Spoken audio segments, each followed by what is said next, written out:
ಶಾಲೆಯಲ್ಲಿ ಧಾರ್ಮಿಕ ಶಿಕ್ಷಣ ಬೋಧನೆ ಸರಿನಾ? ಪಠ್ಯದಲ್ಲಿ ಭಗವದ್ಗೀತೆಯ ನಿರ್ಧಾರ ಕೋಮು ಸಂಘರ್ಷಕ್ಕೆ ನಾಂದಿ ಹಾಡುತ್ತಾ? ನಮಸ್ತೆ, ಕರ್ನಾಟಕ ಟಿವಿಗೆ ಸ್ವಾಗತ. ನಾನು ಕಾವ್ಯ ಹೆಗಡೆ. ಗುಜರಾತ್ ಶಾಲಾ ಪಠ್ಯ ಪುಸ್ತಕದಲ್ಲಿ ಭಗವದ್ಗೀತೆಯನ್ನ ಸೇರಿಸಲು ಸರ್ಕಾರ ಆದೇಶವನ್ನ ನೀಡಿದೆ. ಪಠ್ಯ ಪುಸ್ತಕಗಳು ಈಗ ಬದಲಾಗಿದೆ. ಇನ್ನು ಮುಂದೆ ಕುರಾನ್ ಹಾಗೂ ಬೈಬಲ್ ಅನ್ನ ಸೇರಿಸುವಂತೆ ಕೂಡ ಹೇಳ್ತಾರಾ ಅನ್ನೋ ಪ್ರಶ್ನೆ ಜನಸಾಮಾನ್ಯರಲ್ಲಿ ಮೂಡಿದೆ. ಎಷ್ಟರ ಮಟ್ಟಿಗೆ ಸರಿ ಅದು ಧಾರ್ಮಿಕ ವಿಚಾರಗಳನ್ನ ಶಾಲೆಯಲ್ಲಿ ಹೇಳ್ಕೊಡೋದು ಅದು ಗೊತ್ತಿಲ್ಲದೆ ಇರುವಂತಹ ವಿಚಾರ. ಈಗ ಎಲ್ಲೆಡೆ ಚರ್ಚೆ ಆಗ್ತಾ ಇರೋದು ಇಷ್ಟೇ, ಕುರಾನ್ ಹಾಗೂ ಬೈಬಲ್ ಅನ್ನ ಕೂಡ ಸೇರಿಸ್ತಾರಾ ಅನ್ನುವಂಥದ್ದು.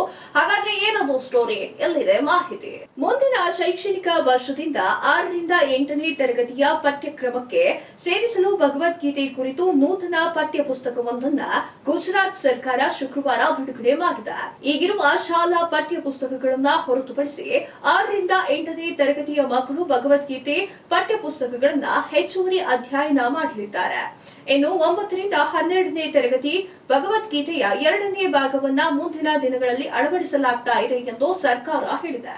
ಕುರುಕ್ಷೇತ್ರದ ಯುದ್ಧ ಭೂಮಿಯಲ್ಲಿ ಅರ್ಜುನ ಹಾಗೂ ಭಗವಾನ್ ಕೃಷ್ಣನ ನಡುವೆ ಭಗವದ್ಗೀತೆ ಸಂಭಾಷಣೆ ನಡೆದ ದಿನದಿಂದ ಗುರುತಿಸಲಾಗಿರುವಂತಹ ಗೀತಾ ಜಯಂತಿಯಂತೆ ಪಠ್ಯವನ್ನ ಬಿಡುಗಡೆ ಮಾಡಲಾಗಿದೆ. ರಾಷ್ಟ್ರೀಯ ಶಿಕ್ಷಣ ನೀತಿ 2020 ಚೌಕಟ್ಟಿನ ಅಡಿಯಲ್ಲಿ ಈ ನಿರ್ಧಾರವನ್ನ ಕೈಗೊಳ್ಳಲಾಗಿದೆ ಎಂದು ಗುಜರಾತ್ ಶಿಕ್ಷಣ ಸಚಿವರು ಆಗಿರುವಂತಹ ಪ್ರಫುಲ್ ಕಂಚೇರಿಯಾ ಅವರು ತಿಳಿಸಿದ್ದಾರೆ. ಗುಜರಾತ್ ಸರ್ಕಾರದ ನಿರ್ಧಾರ ಸದ್ಯ ವಿವಾದಕ್ಕೆ ಕಾರಣವಾಗಿದೆ. ಪಠ್ಯಕ್ರಮದಲ್ಲಿ ಭಗವದ್ಗೀತೆ ಸೇರಿಸುವುದು ಒಳ್ಳೆಯದು ಅಂತ ಕೆಲವರು ಸ್ವಾಗತ ಮಾಡಿದ್ರೆ, ಶಾಲಾ ಮಕ್ಕಳಿಗೆ ಧಾರ್ಮಿಕ ಶಿಕ್ಷಣದ ಅಗತ್ಯ ಏನಿದೆ ಅಂತ ಮತ್ತೆ ಕೆಲವರು ವಿರೋಧವನ್ನ ವ್ಯಕ್ತಪಡಿಸುತ್ತಾ ಇದ್ದಾರೆ. ಪರ ವಿರೋಧದ ಚರ್ಚೆ ತಾರಕಕ್ಕೆ ಏರಿದೆ.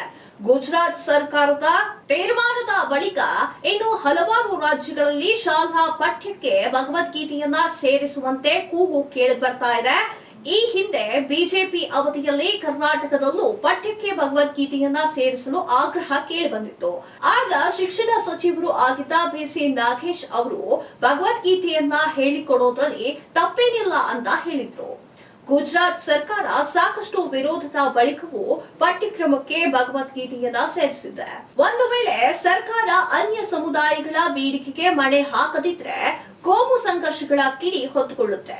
ಇಲ್ಲವೇ ಒತ್ತಡಕ್ಕೆ ಮಣಿದು ಬೈಬಲ್, ಕುರಾನ್ ಹೀಗೆ ಬೇರೆ ಬೇರೆ ಧರ್ಮಗಳ ಗ್ರಂಥವನ್ನ ಸೇರಿಸುತ್ತಾ ಹೋದ್ರೆ ಶಿಕ್ಷಣ ವ್ಯವಸ್ಥೆಗೆ ಹಳಿ ತಪ್ಪಿ ಹೋಗ್ಬಿಡುತ್ತೆ. ಧರ್ಮಕ್ಕೆ ಸಂಬಂಧಿಸಿದ ವಿಚಾರಗಳು ತುಂಬಾ ಸೂಕ್ಷ್ಮ. ಈ ರೀತಿಯ ನಿರ್ಧಾರ ಕೈಗೊಳ್ಳುವಾಗ ಸರ್ಕಾರಗಳು ಎಚ್ಚರಿಕೆಯ ಹೆಜ್ಜೆಯನ್ನಿಡಬೇಕು. ಇಲ್ಲವಾದರೆ ಸಮಾಜದ ಸಾಮರಸ್ಯವೇ ಕಡಿದು ಹೋಗುತ್ತೆ. ಇದೆಷ್ಟು ಈ ಹೊತ್ತಿನ ಸುದ್ದಿ. ಮತ್ತಷ್ಟು ಸುದ್ದಿಗಳಿಗಾಗಿ ನೋಡ್ತಾ ಇರಿ ಕರ್ನಾಟಕ ಟಿವಿ. ಇದು ಕನ್ನಡಿಗರ ಧ್ವನಿ. ಈ ಭೂಮಿ ಮೇಲೆ ತಾನಷ್ಟೇ ಉದ್ಧಾರ ಆದ್ರೆ ಸಾಕು, ಬೇರೆಯವ್ರನ್ನ ಬೆಳೆಸೋ ಉಸಾಬರಿ ನಮ್ಗ್ಯಾಕೆ ಅನ್ನೋರ್ ಸಂಖ್ಯೆನೇ ಜಾಸ್ತಿ. ಆದ್ರೆ ಕೆಲವರು ಮಾತ್ರ ತಾನು ಬೆಳೆಯೋದ್ರ ಜೊತೆಗೆ ತನ್ನವರನ್ನು ಕೂಡ ಬೆಳೆಸ್ತಾರೆ. ತಮಗಿಂತ ಎತ್ತರಕ್ಕೆ ಬೆಳೆಯೋಕೆ ಬೆಳಕಾಗ್ತಾರೆ.